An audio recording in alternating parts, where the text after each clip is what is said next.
So here you can see here, this step where I'm working. Think about all these little short leftover scraps that you have that you're like, what am I going to do with them? Well, you're going to use them in the hen house and have a beautiful quilt when you get done. So see, look at all of these that I have going in this step. And when you press, notice that this is the beak. The point is the beak, and notice how we press down over that. We call it breaking the beak.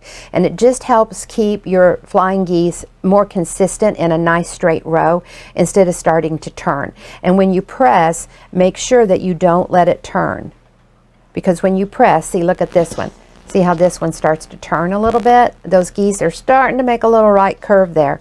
And so when you press, don't let them do that. Hold them straight and make your press. And then when you break their beak, I call that putting a bridle in their mouth that helps keep them going in the proper direction. So then after you have your two sides on,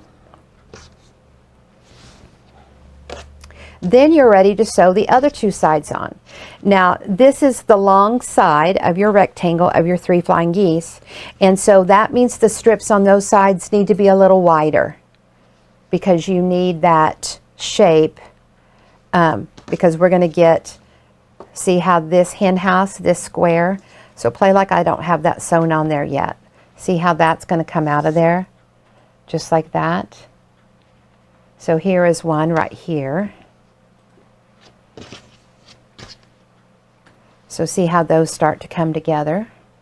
But let's trim this up, and then we'll look at those other ones. We'll look at our work. Okay. So what is in the middle? You have a rectangle in the middle. Where are the 4 corners of that rectangle? Just like 4 corners of a square. So there, there, there, and there. There, there, there, and there. Those are the 4 corners of my rectangle. So I want to leave 1/4 of an inch on all 4 of those corners so that I have a nice seam allowance and a nice point right there. So once again, just like I used the 90 in the square, I'm going to put the 90 in the rectangle. Now, I do want to point this out. See these right here? They're not a square like this. That's because this was one of those scraps that I trimmed off. So let's back up to this little scraps. So when you trim your blocks off, you saw when I trimmed that one, I had little triangles. So depending on the size you're working with, you're going to have, see how this was on the side and it came off. So look at this one here. Look at this one here. It doesn't look like this. See, this one we used all strips on.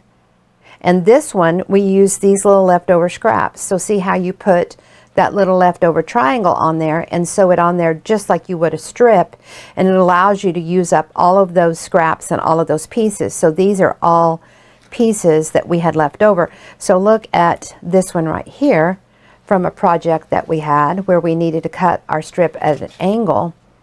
So how do you know what size of strip to put on? Well, we'll talk about sizing here in just a minute. That's a good question. So see how this one was put on like this and then pressed down, and as long as it's wide enough at its widest point to make your shape, then you're good to go.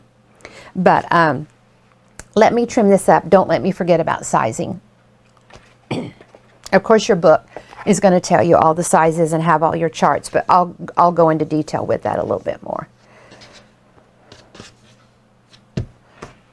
Don't let me forget.